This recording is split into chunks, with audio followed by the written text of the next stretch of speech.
conflict.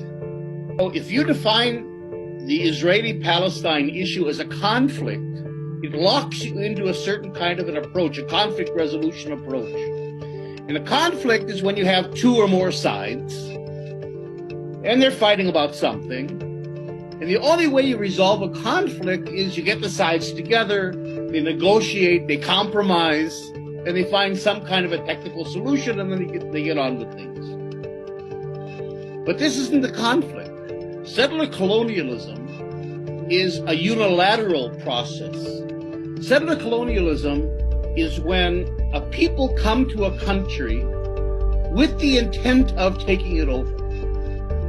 Now, the way you get out of a conflict is by conflict resolution, like I said, negotiating. So, you've got years and years and years of Oslo and Madrid and the Kerry initiatives and Annapolis and all these ridiculous that aren't going to get anywhere because it isn't a conflict.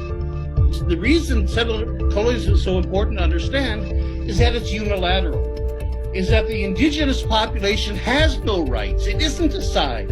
Zionism never, ever, ever saw the Palestinians as a side with any rights of their own. It doesn't, until today, Israel's never recognized the Palestinians as a people. So from the Zionist point of view, this colonial point of view, the whole idea is, yes, we're taking the whole country. The first step is that we have to develop a vocabulary of our own. We have to start using a colonial vocabulary and terminology.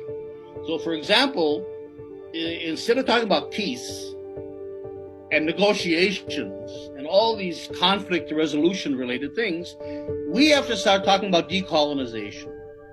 The only way you end a settler colonial situation is by decolonizing. That's the point I'm trying to make. It's not a conflict.